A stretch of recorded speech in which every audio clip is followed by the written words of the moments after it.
Hello बच्चों, स्वागत है आप सभी का आपके अपने यूट्यूब चैनल आर के सी आई पर। तो आज आपका बायोलॉजी का 2025 का जो पेपर था वो हो चुका है, यानी कि 18 मार्च को आपका बायोलॉजी का पेपर हो चुका है। तो किस तरह का आपका पेपर रहा बताइएगा कमेंट बॉक्स में। जिस तरह से मैंने इस पेपर को देखा तो बहुत ही इजी पेपर था, और जैसा हमने बताया था उसी तरह के क्वेश्चंस यहाँ पर आए आए थे। लास्ट वीडियो अगर आपने देखी तो उसमें से बहुत सारे क्वेश्चन इस पेपर में आए थे, तो आपको बहुत बेनिफिट मिला होगा। तो फटाफट से देखिए इस पेपर के आंसर की देखते हैं। काफ़ी हार्ड पेपर नहीं था, नॉर्मल पेपर था।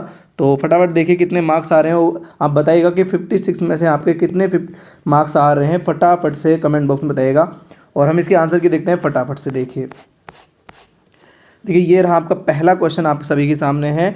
आभासी फल का उदाहरण है ना। ये बहुत बार मैंने कराया था। आभासी फल का उदाहरण है आम, जो कि पुष्पासन से बनता है। ठीक है सॉरी, आम नहीं, यहाँ पर राइट आंसर हो जाएगा सेब। आम नहीं होगा, सेब हो जाएगा। ठीक है, फिर देखिए यहाँ पर पीत पिंड यानी कार्पस ल्यूटेम द्वारा भारी मात्रा में स्रावित हार्मोन कौन सा है। तो कौन सा हार्मोन है? प्रोजेस्टेरोन हार्मोन, इसका राइट आंसर हो जाएगा। फिर देखिए द्वितीयक शुक्राणु यानी कि सेकेंडरी स्पर्मेटोसाइट में गुणसूत्रों की संख्या कितनी होती है। तो द्वितीयक जो स्पर्मेटोसाइट है वो कैसा होता है? अगुणित होता है। अगुणित होता है मतलब उसमें 23 गुणसूत्र होते हैं। ठीक है, फिर देखिए यहाँ पर गर्भावस्था को रोकने का स्थायी माध्यम कौन सा है। तो यहाँ पर देखिए कौन सा है, यहाँ पर देखिए बंध्यकरण है, अंतःगर्भाशय युक्ति है, आवधिक संयम है, या डायफ्राम है। तो राइट आंसर हो जाएगा बंध्यकरण। क्या है? बंध्यकरण, इसका राइट आंसर हो जाएगा। फिर देखिए वंशागति का क्रोमोसोम सिद्धांत किसने दिया था। तो ये दिया था सटन एवं बावेरी ने। किसने दिया था? सटन एवं बावेरी ने। फिर देखिए समयुग्मजीय प्रभाविता को प्रदर्शित करने वाला जीनोटाइप कौन सा है। तो ये कैपिटल आर और कैपिटल वाई क्या हो जाएगा? समयुग्मजीय प्रभाविता को दर्शाएगा। फिर देखिए यहाँ पर अनुवांशिक विकार जो कि एक्स क्रोमोसोम की एक अतिरिक्त प्रतिलिपि के कारण उत्पन्न होता है वो क्या है? क्लाइनफेल्टर। देखिए टनल सिंड्रोम और क्लाइनफेल्टर दोनों के बारे में मैंने बताया था। तो सेम यहाँ पर बस इस बार क्या हुआ है, आपसे क्लाइनफेल्टर पूछ लिया है। ठीक है, तो अब देखिए नेक्स्ट क्वेश्चन यहाँ पर द्विकुंडली डीएनए में एडेनिन क्षार जिस क्षार से जुड़ता है, अब एडेनिन थाइमिन के साथ जुड़ता है ना, लेकिन यहाँ पर थाइमिन नहीं है ना। यहाँ पर देखिए बात क्या कहा गया है कि एडेनिन क्षार जिस क्षार से जुड़ता है वह है। अब यहाँ पर एडेनिन कहा है, होना चाहिए था यहाँ पर थाइमिन। देखिए राइट आंसर इसका थाइमिन है, क्योंकि यहाँ पर द्विकुंडली डीएनए कहा है। तो यहाँ पर ये रहा आंसर। ठीक है, ए इसका आंसर हो जाएगा थाइमिन। ठीक है, तो देखिए जीवाणु में अनुलेखन के दौरान आरएनए का प्रकार जो टेम्पलेट प्रदान करता है वो एमआरएनए होता है। क्या होता है? MRNA, messenger RNA. विकास के डार्विन सिद्धांत का मूल तत्व क्या है? प्राकृतिक चुनाव या नेचुरल सिलेक्शन। ठीक है, एचआईवी विषाणु किस प्रकार का है? रिट्रोवायरस, या जिसको हम पश्च विषाणु कहते हैं, उस प्रकार का ये विषाणु होता है एचआईवी। ठीक है, फिर देखिए टाइफाइड ज्वर की पुष्टि किस परीक्षण से की जाती है? विडाल परीक्षण से। ये आपको कराया हुआ है। बायोगैस के उत्पादन से संबंधित सूक्ष्मजीव क्या है? जीवाणु, मैथेनोजन जीवाणु आपसे पूछा भी था मैंने। फिर देखिए यहाँ पर एंजाइम जिसका उपयोग बोतल वाले फलों को रस को अधिक स्वच्छ और साफ करने में किया जाता है, पैक्टिनेज और प्रोटेज एंजाइम का उपयोग किया जाता है। फिर देखिए यहाँ पर इको आर फर्स्ट में आर से जीवाणु का क्या तात्पर्य? प्रभेद के बारे में बताता है। किसके बारे में बताता है? प्रभेद के बारे में बताता है। फिर देखिए बीटी का पास पौधे जिस जीव से सुरक्षा करते हैं वो कौन से होते हैं? कीटों से सुरक्षा करते हैं। किससे सुरक्षित करते हैं? कीटों से। समष्टि गुण में नर एवं मादा का अनुपात क्या कहलाता है? लिंग अनुपात कहलाता है। क्या कहलाता है? लिंग अनुपात। फिर देखिए यहाँ पर जंतु व पौधों के विलुप्तीकरण का मुख्य कारण नहीं है। तो सह विलुप्तता भी एक कारण है, विदेश जातियों का आक्रमण भी है, शिकार करना भी है, बाह्य स्थानीय सुरक्षा क्या नहीं है, यहाँ पर विलुप्तीकरण का मुख्य कारण नहीं है। फिर देखिए फिल इन द ब्लैंक्स आपके सामने है। एक प्रारूपी द्विबीजपत्र भ्रूण में एक खालिस्तान तथा दो बीजपत्र होते हैं। तो एक भ्रूणीय अक्ष होती है। क्या होती है? यहाँ पर एक भ्रूणीय अक्ष होती है। क्या होती है भाई? भ्रूणीय अक्ष होती है, यानी कि हम कह सकते हैं एम्ब्रियोनल एक्सिस होती है इंग्लिश में बात करें तो। भ्रूण और मातृ शरीर के साथ गठित संरचनात्मक क्रियात्मक इकाई क्या कहते हैं? प्लेसेंटा होती है। क्या होती है? यहाँ पर प्लेसेंटा होती है। ठीक है, प्लेसेंटा या हिंदी में बोले तो अपरा। ठीक है, फिर देखिए यहाँ पर शरीर की रक्षा के लिए बने बनाए प्रतिरक्षी सीधे ही शरीर को दिए जाते हैं, वह निष्क्रिय प्रतिरक्षा का उदाहरण है। किसका है? निष्क्रिय प्रतिरक्षा का उदाहरण है। मलेरिया परजीवी को अपना जीवन चक्र पूरा करने के लिए मनुष्य और मच्छर, कौन कौन? मनुष्य और मच्छर, दो परपोषी की आवश्यकता पड़ती है। मोनस्कर परप्यूसिस से उत्पन्न स्टेटिन का व्यापारिक स्तर पर ब्लड में, रक्त में कोलेस्ट्रॉल को कम करने में किया जाता है। किसको? रक्त में कोलेस्ट्रॉल को, याद रखना, कोलेस्ट्रॉल को कम करने में किया जाता है। ठीक है, आनुवांशिक पदार्थ आरएनए को आरएनएज एंजाइम, कौन सा एंजाइम है, आरएनएज एंजाइम, याद रखिएगा, आरएनएज एंजाइम से उपचारित करके अलग किया जाता है। परजीवी गाय रोजी से मानव अल्फा लैक्ट एल्ब्यूमिन प्रोटीन युक्त दूध मिलता है। ठीक है, लैक्ट एल्ब्यूमिन युक्त दूध मिलता है। फिर देखिए प्रतिरक्षी अणु में खालिस्तान पेप्टाइड श्रृंखला 2 श्रृंखलाएं होती हैं, है ना। मेनली अगर बात करें तो यहाँ पर 4 होती हैं, है ना। कितनी होती है, 4 पेप्टाइड श्रृंखलाएं होती हैं। 2 तरह की होती हैं, 2 हल्की होती हैं, है ना, और 2 भारी होती हैं। 2 हल्की पॉलीपेप्टाइड होती हैं और 2 भारी, इस तरह से 4 पॉलीपेप्टाइड श्रृंखलाएं होती हैं। ठीक है भाई। फिर देखिए यहाँ पर खालिस्तान और उच्च कोटि पादप जड़ों के बीच में कवक साहचर्य है। खालिस्तान यानी कि कवक के बीच में, कवक व उच्च कोटि पादपों के बीच में, कवक और उच्च कोटि पादपों के बीच में, जड़ों के बीच में कवक मूल यानी जिसको माइकोराइजा कहते हैं। क्या कहते हैं, माइकोराइजा कहते हैं। ठीक है। फिर देखिए यहाँ पर क्या है, परपोषी जीव की बाह्य पृष्ठ पर आहार पूर्ति करने वाले परजीवी बाह्य परजीवी कहलाते हैं। कैसे कहलाते हैं, एक्टो पैरासाइट या बाह्य परजीवी कहलाते हैं। ठीक है।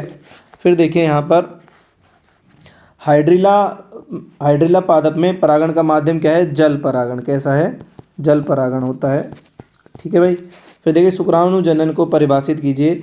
तो यहाँ पर क्या होता है, यहाँ पर जर्म कोशिका से या स्पर्मेटोगोनिया से, ना, जर्म कोशिका या फिर स्पर्मेटोगोनिया से अर्धसूत्री विभाजन द्वारा शुक्राणु निर्माण की प्रक्रिया क्या कहलाती है, शुक्र जनन कहलाती है। सिंपल सी परिभाषा थी।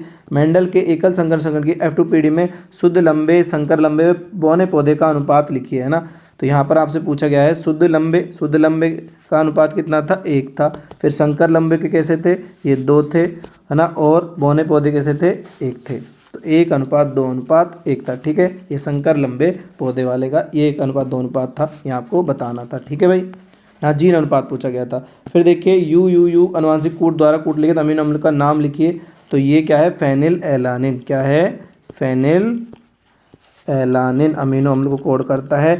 ये वाला मैंने बताया था, आपको ध्यान रखना चाहिए था, मैंने लास्ट वीडियो में ये बताया था, इसका नाम भी बताया था। अनुवांशिक कूट संतुलन को परिभाषित, जेनेटिक बैलेंस मतलब यहाँ पर क्या होता है, जो जीन आवृत्ति होती है, क्या होती है, जीन आवृत्ति स्थिर रहती है। क्या रहती है, स्थिर रहती है, उसमें कोई बदलाव नहीं आता है। तो इसको हम अनुवांशिक संतुलन कहते हैं। हार्डी वेनबर्ग सिद्धांत से रिलेटेड है। ठीक है भाई। फिर देखिए साइक्लोस्पोरिन के उत्पादन में प्रयुक्त कवक का नाम क्या है, तो ट्राइकोडर्मा पोलोस्पोरम। क्या है, ट्राइकोडर्मा पोलोस्पोरम। ठीक है भाई, ये इसका राइट आंसर हो जाएगा। फिर देखिए दूध की अपेक्षा दही में किस विटामिन की मात्रा बढ़ने से पोषण संबंधी गुणवत्ता बढ़ जाती है, तो विटामिन B12 की मात्रा बढ़ने से उसकी पोषण संबंधी गुणवत्ता बढ़ जाती है। फिर देखिए चिकित्सा में जैव प्रौद्योगिकी उपयोग का कोई एक उदाहरण दीजिए। चिकित्सा में तो जीन थेरेपी यहाँ पर आ जाती है ना। जीन थेरेपी एक बहुत बड़ा हो जाता है। ह्यूम्यूलिन भी मैंने आपको बताया था, है ना, ह्यूम्यूलिन। ठीक है, और यहाँ पर आप और भी कर सकते हो, वैक्सीन वगैरह के लिए भी आ जाते हैं। समष्टि घनत्व को बढ़ाने वाले एक कारक के बारे में ये बता चुका हूँ, MCQs में काफ़ी बताया था। यहाँ पर एक तो जन्म दर आप लिख सकते हो, एक पूछा है जन्म दर, और यहाँ पर अप्रवासन 2 होते हैं। ठीक है, तो दोनों में से एक बार आपको बताना था। स्व स्थानीय संरक्षण का एक उदाहरण आपको बताना था। हॉटस्पॉट इसका बहुत बड़ा उदाहरण है ना, काफ़ी जिक्र किया था हमने। हॉटस्पॉट भी है और वन्यजीव अभ्यारण्य भी यहाँ पर आ जाते हैं, राष्ट्रीय उद्यान भी यहाँ आ जाते हैं। क्या आ जाते हैं, राष्ट्रीय उद्यान या नेशनल पार्क। ठीक है, ये हो जाते हैं। फिर देखिए यहाँ पर ये खंड ब है आपका, मादा जनन तंत्र का नामांकित चित्र। याद रखिएगा पिछला जो 2024 का था वह नर जनन तंत्र का आया था, मैंने कहा भी था इस बार मादा जनन तंत्र का डायग्राम आएगा, तो आ चुका है, देख लीजिए। उसके बाद देखिए यहाँ पर IUT की फुल फॉर्म पूछी गई थी, मैंने बहुत सारी फुल फॉर्म पिछली क्लास में बताई थी। तो यहाँ पर इंट्रा यूटेराइन ट्रांसफ़र। ठीक है, क्या है, इंट्रा यूटेराइन ट्रांसफ़र। ठीक है, ये हो जाएगा। या फिर अंतः गर्भाशय स्थानांतरण भी हिंदी में बात करें तो अंतः गर्भाशय स्थानांतरण। ठीक है भाई। उसके बाद देखिए ये आपको मैच करने थे, है ना। डार्विन फिंच अनुकूली विकिरण का एग्जाम्पल हो जाती है। व्हेल, चमगादड़ और मानव के अग्रपाद कैसे हैं, ये समजात हैं। और पक्षियों तितलियों के पंख कैसे हैं, तुल्य रूप है। ठीक है भाई।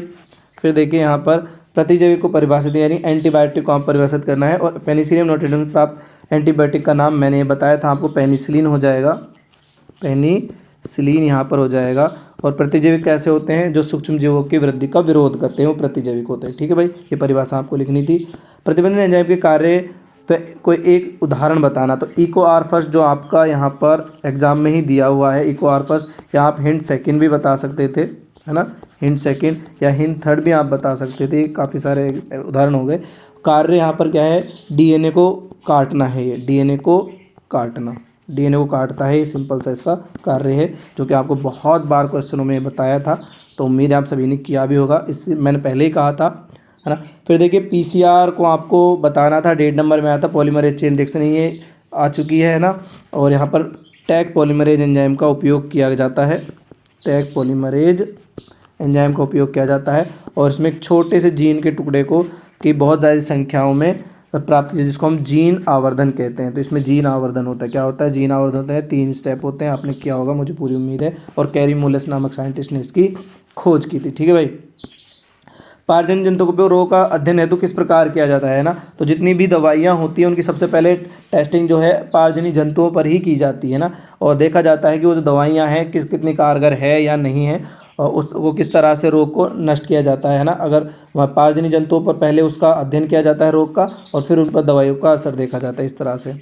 फिर देखिए समष्टि पारस्परिक क्रियाएं, जिसमें परस्पर क्रिया करने वाले दोनों जातियों को लाभ होता है, उदाहरण देकर समझाइए। अब दोनों जातियों का लाभ हो रहा है, ये सहोपकारिता है। क्या है, सहोपकारिता। आपको काफ़ी बार कहा था भी ये सहोपकारिता, कि ये इनमें से एक क्वेश्चन आएगा 100%। तो सहोपकारिता का एग्जाम्पल यहाँ आ गया है, और आप कोई भी एग्जाम्पल दे सकते थे यहाँ पर, है ना। जैसे पुष्प और मधुमक्खी का एग्जाम्पल आप दे सकते हैं कि मधुमक्खी को क्या मिलता है, वहाँ पर पराग मिल जाता है और पुष्प परागण हो जाता है, दोनों को बेनिफिट मिलता है। ठीक है भाई। फिर देखिए यहाँ पर एक साधारण चारण खाद्य श्रृंखला के प्रत्येक पोषण स्तर को उदाहरण के द्वारा समझाना है। एक साधारण चारण खाद्य श्रृंखला आपको बतानी है, जैसे मतलब यहाँ पर पादप हैं, हरे पादप हैं, फिर उनको खाने वाले मान लो कोई टिड्डा है, टिड्डा मान लो, या बकरी मान लो, ये बकरी हमने यहाँ लिख दी जैसे मान लो, है ना। बकरी है, बकरी को शेर खा जाता है, तो ये सिंपल है ना। यहाँ आपको ये उत्पादक हो जाएगा, ये प्राथमिक उपभोक्ता है, द्वितीयक उपभोक्ता, इस तरह से आप बता सकते हो। ठीक है। फिर देखिए जैव विविधता हॉटस्पॉट किन क्षेत्रों को कहते हैं, तो ऐसे क्षेत्र जहाँ पर सबसे ज़्यादा जैव विविधता पाई जाती है, हॉटस्पॉट होते हैं ना, वहाँ पर पाई जाने वाली जाती है, सिर्फ वहीं उसी स्थान पर पाई जाती हैं, और किसी स्थान पर नहीं पाई जाती हैं। हॉटस्पॉट कैसे स्थान है, जहाँ पर कुछ स्थानिक जातियाँ होती हैं। कैसी होती हैं, स्थानिक जातियाँ। स्थानिक जातियों का मतलब होता है वो केवल उसी स्थान पर पाई जाती हैं और कहीं नहीं पाई जाती हैं, याद रखिएगा। इस तरह का जो एरिया हॉटस्पॉट में सबसे ज़्यादा जैव विविधता देखने को मिलती है। लघु बीजाणु जनन को परिभाषित कीजिए। परागकण की संरचना, परागकण की संरचना यहाँ पर दी हुई है ना। तो लघु बीजाणु जनन, लघु बीजाणु मातृ कोशिका में अर्धसूत्रीय विभाजन द्वारा लघु बीजाणु बनने की प्रक्रिया लघु बीजाणु जनन। परागकण की स्ट्रक्चर आपको बनानी थी, जो मैंने आपको बनाकर भी बताई थी कि 2 कोशिकाएं होती है इसमें, एक जनन कोशिका होती है, कायिक कोशिका होती है, और यहाँ पर इसमें इसके चारों ओर आवरण होता है, एक बाह्य आवरण होता है, एक स्पोरोपोलिन का बना बाह्य चोल होता है, और एक अंत्यावरण जिसमें जनन छिद्र होता है, जगह जगह 2-4 जनन छिद्र होते हैं। ठीक है भाई, ये परागकण की स्ट्रक्चर थी। फिर यहाँ पर देखिए गुरु बीजाणु जनन को परिभाषित और परिपक्व भ्रूण कोश की स्ट्रक्चर मैंने आपको बताई थी, इस तरह से ये भ्रूण कोश की स्ट्रक्चर ये यहाँ पर आपको बताई गई थी। पूरा का पूरा एक ही शॉर्ट वीडियो भी मैंने इस पर बनाई थी, और देख लीजिए आपका एग्जाम में आ चुका है, 2 नंबर का आया था। अगर आप करके आते तो आपके 2 नंबर आसानी से आ जाते। फिर देखिए ऐसे गुणित उदाहरण, डाउन सिंड्रोम के बारे में बताना था। डाउन सिंड्रोम 21वें गुणसूत्रीय ट्राइसोमी थी, तो आपको बताना था, और इसमें किस तरह के लक्षण हैं वो सब आपको बताने थे। ठीक है भाई। बहुगुणिता को परिभाषित टर्नर सिंड्रोम के बारे में, बहुगुणिता को बताना था कि बहुत सारे जो वहाँ पर गुणसूत्र हैं वो बिना कोशिका पादपों में अक्सर ऐसा देखने को मिल जाता है कि यहाँ पर क्या नहीं होता, केंद्रक विभाजन तो होता है, क्या होता है, केंद्रक विभाजन होता है, लेकिन यहाँ पर कोशिका द्रव्य विभाजन नहीं होता। क्या नहीं होता, कोशिका द्रव्य विभाजन नहीं होता है, जिसके कारण गुणसूत्रों की संख्या ज़्यादा हो जाती है। और टर्नर सिंड्रोम पूछा है, तो टर्नर सिंड्रोम तो आया ही है ना, तो ये बहुत इंपॉर्टेंट हो जाता है टर्नर सिंड्रोम, जिसमें XO हो जाता है, मादा में देखने को मिलता है। ठीक है, मादा में होता है, और एक अक्ष की कमी हो जाती है। ठीक है, तो ये आपको बताना था, उम्मीद है आप सभी ने किया होगा। फिर देखिए पाचतंत्र में जैव मात्रा के पिरामिड का वर्णन करना था। मैंने आपको बताया था कि जैव मात्रा का जो पिरामिड है यहाँ पर समुद्र का उल्टा बनता है। कैसा बनता है? समुद्र का उल्टा बनता है ना। और यहाँ पर स्थल का कैसा बनता है? सीधा बनता है। ये पूरा आपको बताया हुआ है, तो आप इसको कर सकते थे, बना भी सकते थे। फिर देखिए पाचतंत्र में ऊर्जा पिरामिड का वर्णन करता है। ऊर्जा पिरामिड हमेशा कैसे बनते हैं? सीधे बनते हैं। कैसे बनते हैं भाई? सीधे बनते हैं। हमेशा ऊर्जा पिरामिड सीधे बनते हैं। आपको इस तरह से यहाँ पर ऊर्जा पिरामिड बनाना था और कुछ नहीं बनाना था, सिंपल सा आपको बता देते। इजी पेपर था, बहुत इजी पेपर था। फिर देखिए ई कोलाई कोशिका में डीएनए प्रतिकृति क्रिया प्रणाली को समझाना था। तो पहले ही यहाँ पर अनुलेखन वगैरह आ चुके थे और प्रतिकृति ही आनी बाकी थी, और ये अनुलेखन आ चुके हैं। तो देख लीजिए यहाँ पर अनुलेखन आ गया है, तो ये आपको करना था, इजीली हो जाता। अमीबता रोग के लक्षण और संक्रमण या न्यूमोनिया के, इनमें से कोई एक यहाँ पर दिया गया है।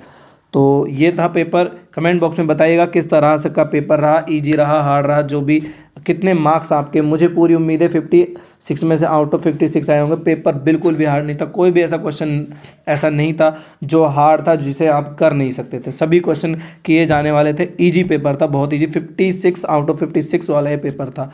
तो फटाफट से कमेंट बॉक्स में ज़रूर बताना आपको कि कितने मार्क्स आपके इस पेपर में आ रहे हैं। तो वीडियो, अगर आप अभी तक आपने चैनल को सब्सक्राइब नहीं किया तो प्लीज़ चैनल को सब्सक्राइब कर लीजिए। अभी आपका केमिस्ट्री का एग्ज़ाम आने वाला है, उसकी हम तैयारी कराने वाले हैं, तो ध्यान चैनल के साथ बने रहिएगा। और मिलते हैं नेक्स्ट वीडियो में, तब तक के लिए जय हिंद, वंदे मातरम, भारत माता की जय।